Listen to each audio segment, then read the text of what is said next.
بسم الله الرحمن الرحيم الحمد لله رب العالمين والصلاة والسلام على سيد المرسلين سيدنا محمد وعلى آله وصحبه وسلم تسليما كثيرا.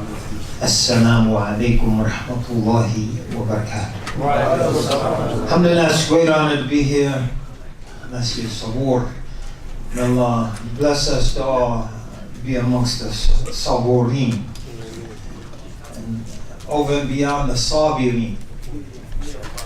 And a good step towards that is exactly what we're doing. Fasting the month of Ramadan, standing at night in the Taraweeh prayer, As-Siyam wal-Qiyam, all manifestations of patience. Ramadan isn't over in 5 minutes. You pray, Allahu Akbar, Assalamu alaikum wa rahmatullah, Assalamu alaikum wa rahmatullah, done. Doesn't take too much patience. Taraweeh can take a lot of patience. Generally speaking, zakat, write the check, you're done. You don't have to go out and gather up the sheep like in the old days.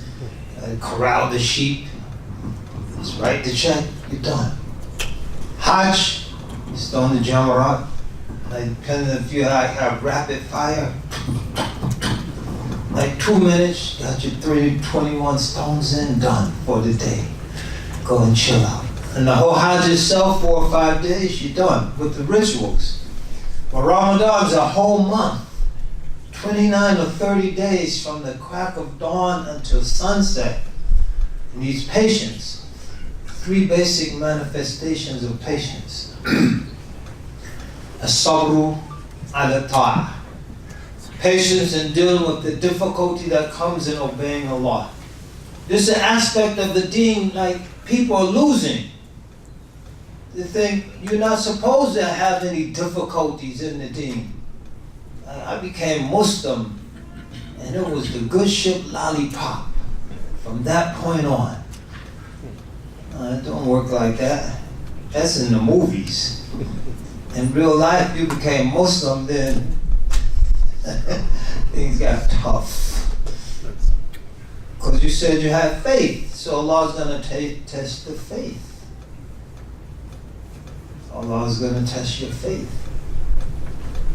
تلك الأيام نداولها بين الناس فليعلم الله الذين آمنوا ويتخذ منكم شهداء والله لا يحب الظالمين ويمحص الله الذين كفروا وآمنوا ويمحق الكافرين.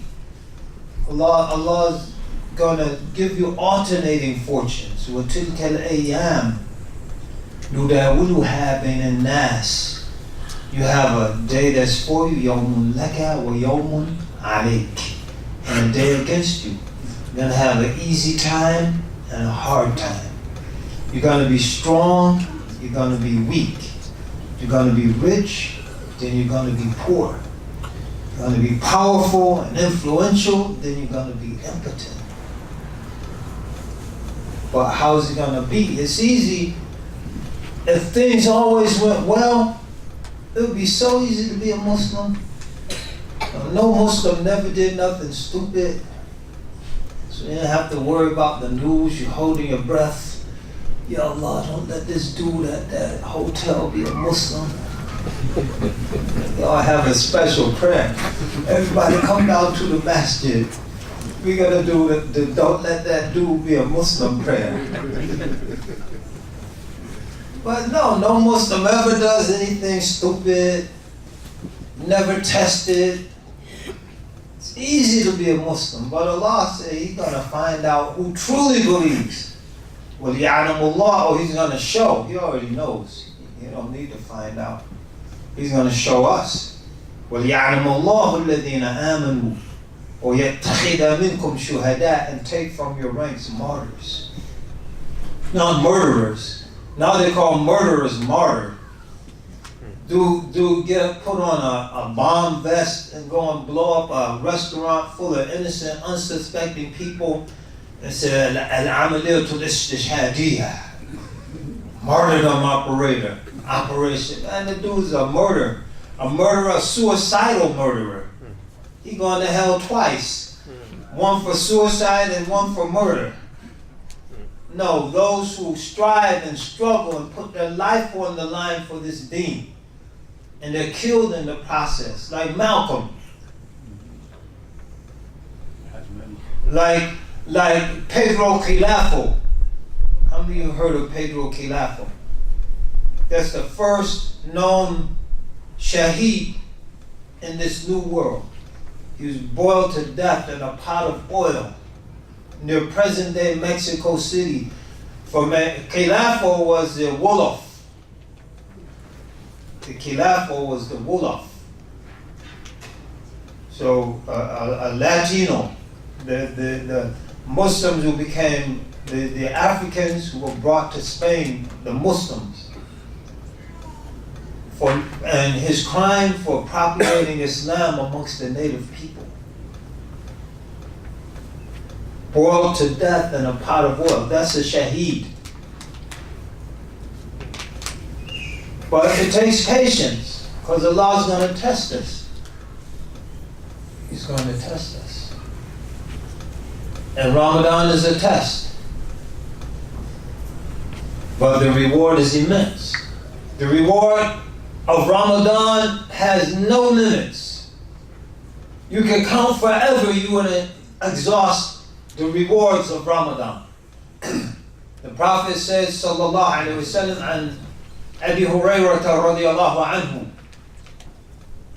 عن النبي صلى الله عليه وسلم أنه قال كل عمل ابن آدم له الحسنات بعشر أمثالها إلى 700 ضعف وقال الله عز وجل إلا الصيام فإنه لي وأنا أجزي به إنه ترك شهوته وطعامه وشرابه من أجلي للصائم فرحتان فرحة عند فطره وفرحة عند لقاء ربه ولخلوف فهم الصائم أطيب عند الله من ريح المسك. That every action the child of Adam does, the reward is for him or her. كل عمل ابن آدم له.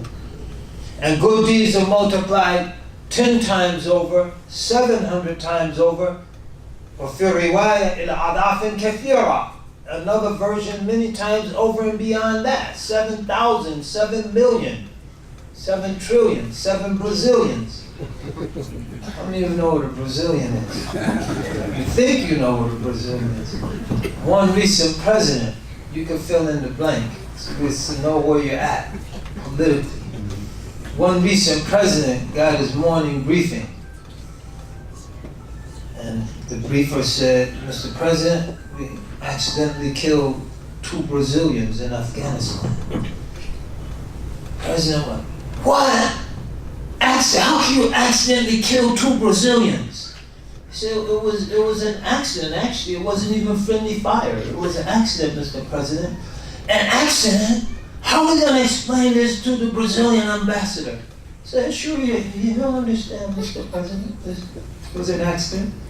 2 Brazilians. It was just 2 Brazilians.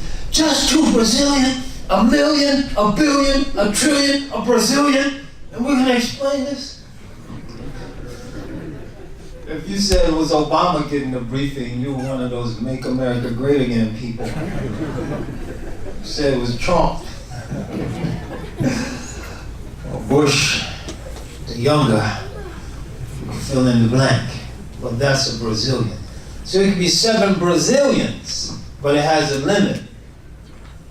وَقَالَ اللَّهُ عَزَّ وَجَلَّ. This is one of the rare hadith that starts out as hadith nabawi. عن النبي صلى الله عليه وسلم, and then it ends as a hadith qudsi. وَقَالَ اللَّهُ عَزَّ وَجَلَّ إِلَّا الصِّيَامَ, except fasting. فَإِنَّهُ لِي وَأَنَا أَجْزِي بِهِ. Fasting is mine, I will reward the servant. And the exemption, the mustathna, is fasting is exempted from the deeds that are multiplied numerically. Why is that? As we said, fasting involves patience. What is the reward of patience? Allah Ta'ala says in the Quran, إِنَّمَا يُوَفَّى الصَّابِرُونَ أَجْرَهُمْ بِغَيْرِ حِسَابٍ. The fasting people, the patient people rather, will be given their reward with no numerical limits. بِغَيْرِ حِسَابٍ. Then there's another, so think of the reward of fasting. No numerical limits. Allahu Akbar. And the fast all year? No. Yeah. Not amongst them hurry up moon and hurry up Shawwal moon people. It's like, let's do this all year. Unlimited reward? Allahu Akbar. Another version of the hadith, Sahih Bukhari. كل عمل ابن آدم له كفارة وقال الله عز وجل إن الصيام فهو لي وأنا أجزي به. So this version, every action of the child of Adam is a source of atonement, expiation. And Allah says, except fasting, that's mine. So here the exemption is from the actions being an atonement. So Imam Sufyan bin Uyayna, one of the great scholars from the early Muslims, one of the teachers of Imam Shafi'i in Mecca.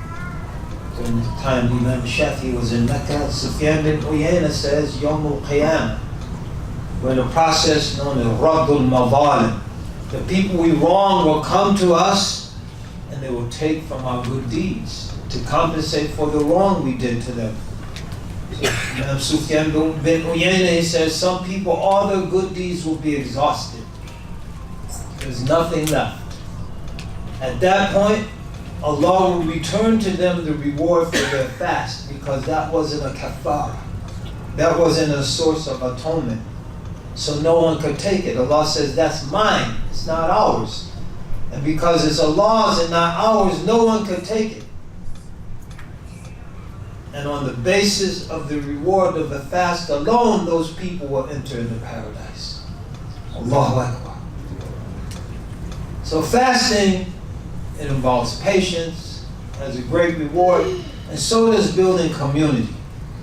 And this is what our brothers and sisters who come here from Memphis, Tennessee, they're building community.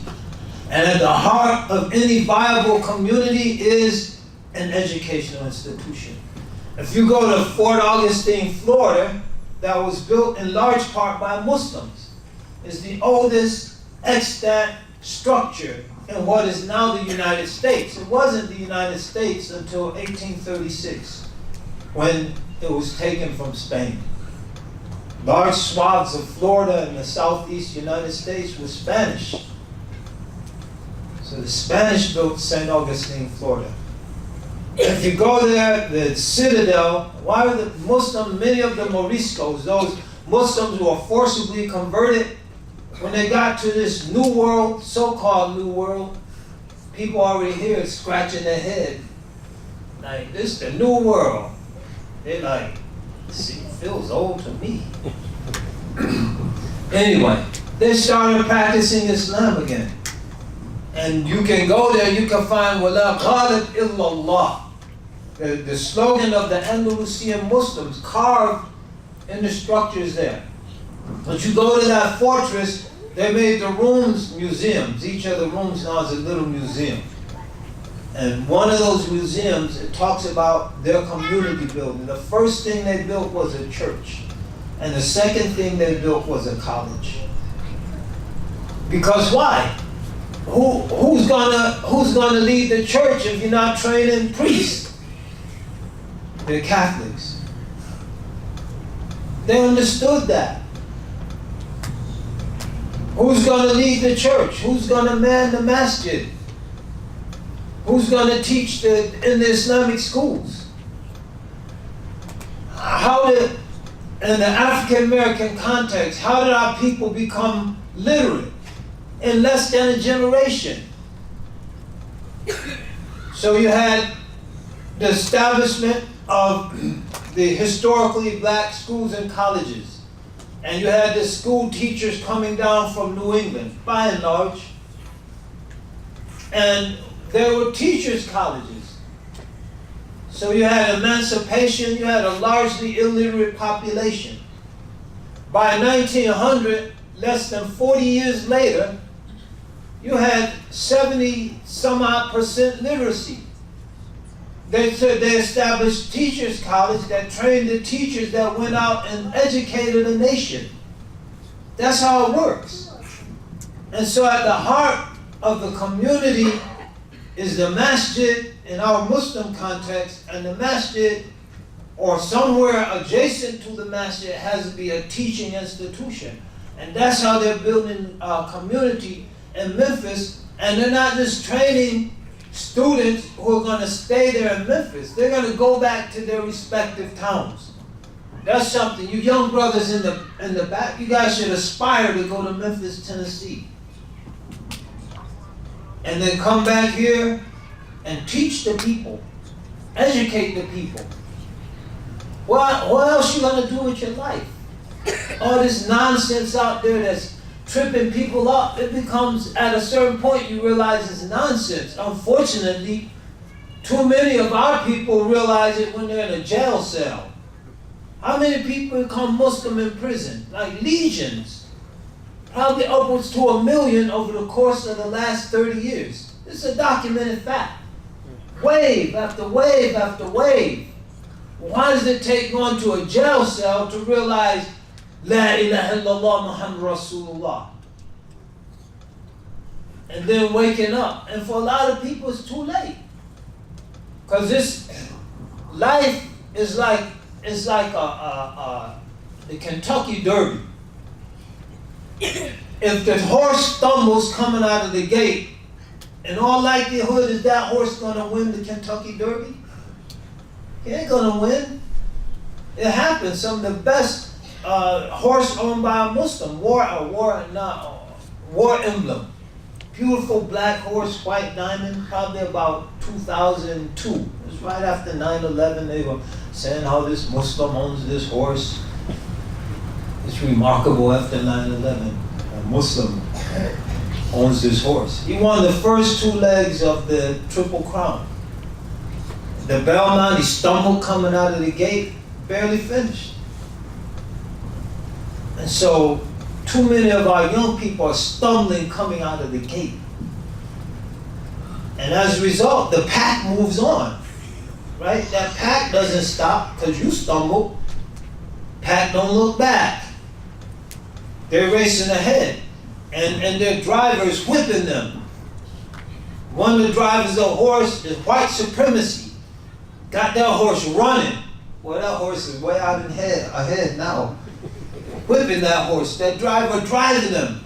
He ain't looking back. He'll leave you in the dust.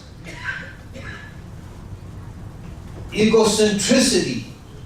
Whipping that horse. People full of themselves. We have to ride the horse of Tawheed. Strong out of the gate. So that we can put ourselves in a position not just to win the race, but to make sure other people, other horses are able to win. It's not a zero-sum game. There's one winner, everyone else is a loser. No, Allah talks about the faizeen in the Quran, the victors. But it takes a strong community. Alhamdulillah, this community here is strong.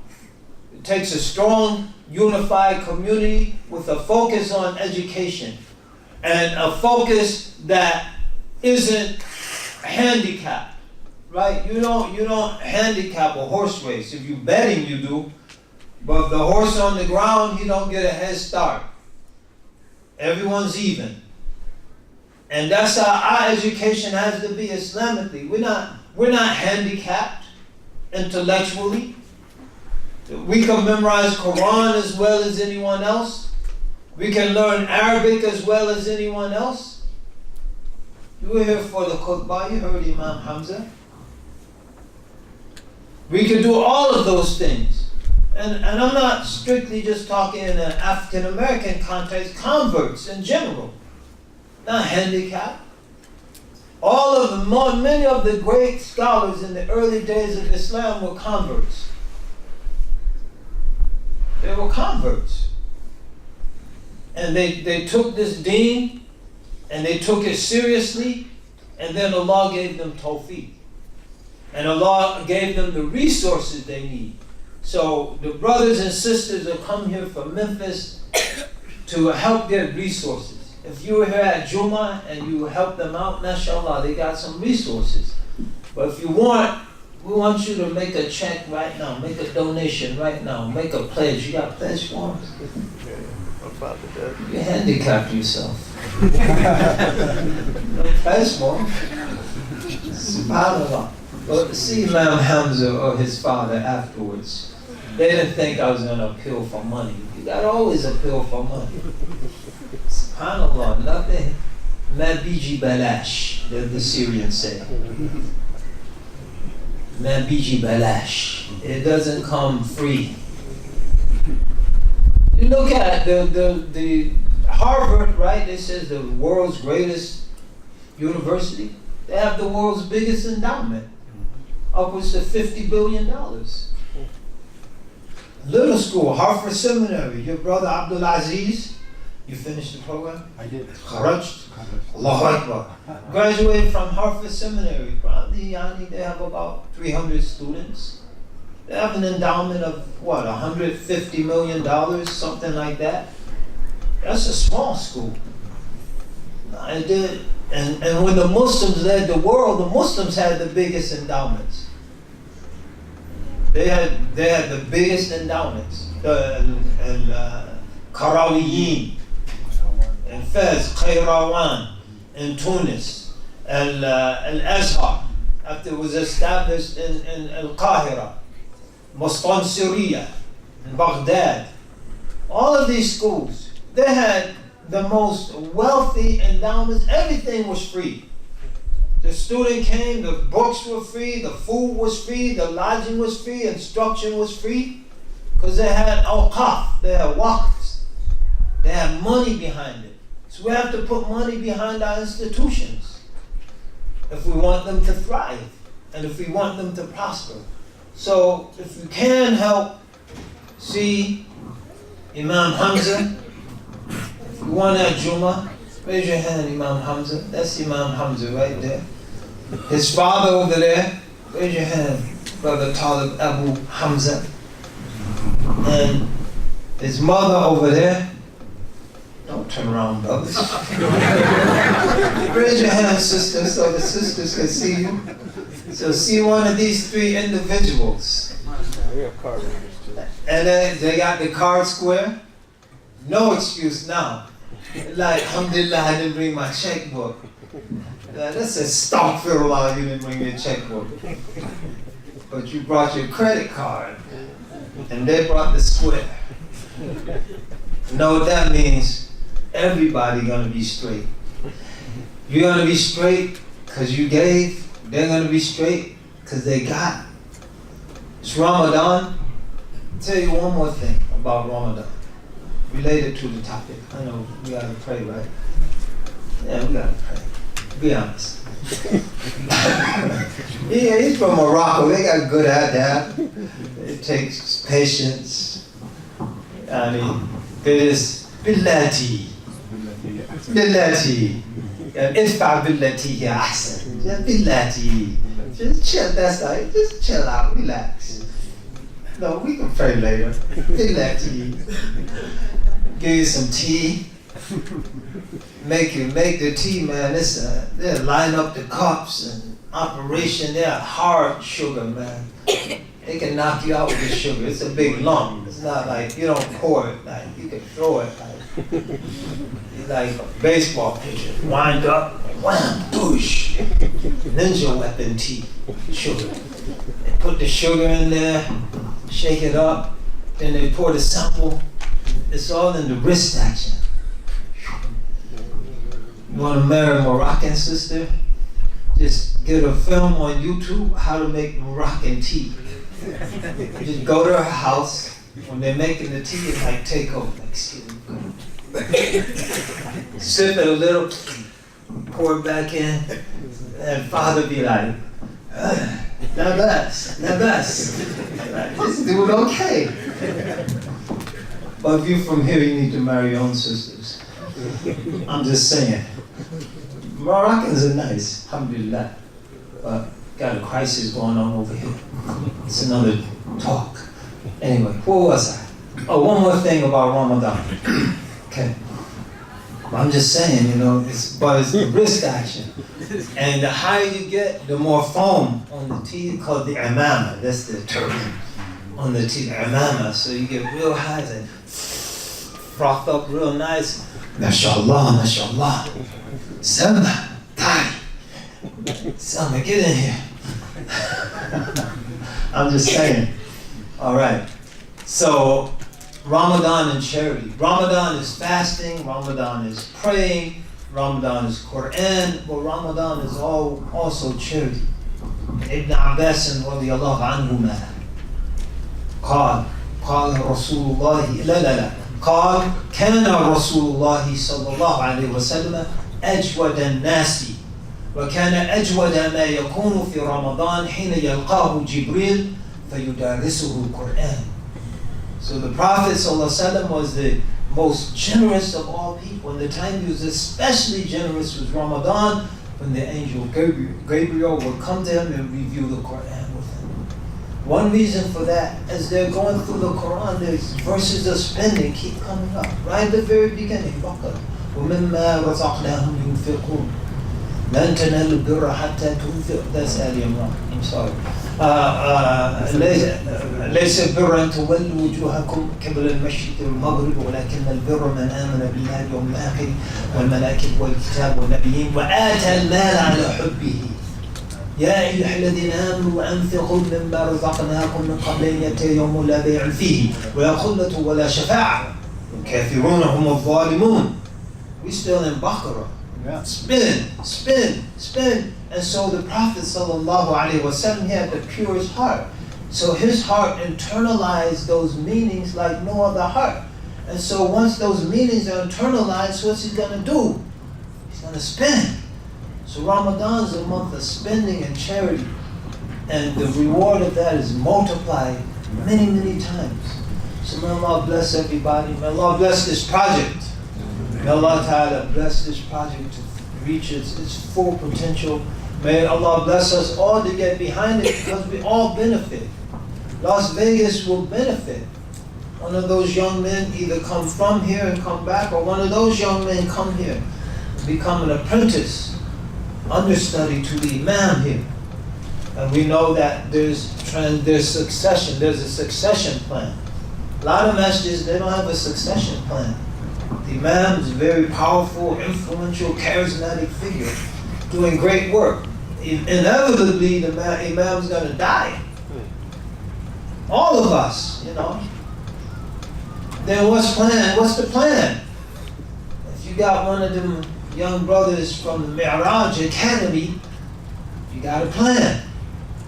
Because they're going to take over. They're doing khutbahs now. They got people crying. They've been studying 6 months, giving khutbahs, people in tears. That's a fact. Am I making that up, man? In tears. So, and they're not just studying, they're studying and applying this application as they go through their lessons. So may Allah give everyone tawfiq. May Allah bless this community. May Allah bless all the Moroccans and other assorted Pakistanis, Syrians, whatever. The Egyptians too. Gotta have some Egyptians up here. Them too, Sudanese. Lubnaniyin. Oh, we got Ahl al-Sham wa Lubnan, Bilad al-Sham.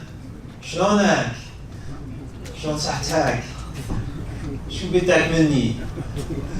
بده شيء؟ الحمد لله. نعم، the Shuwam. Great people.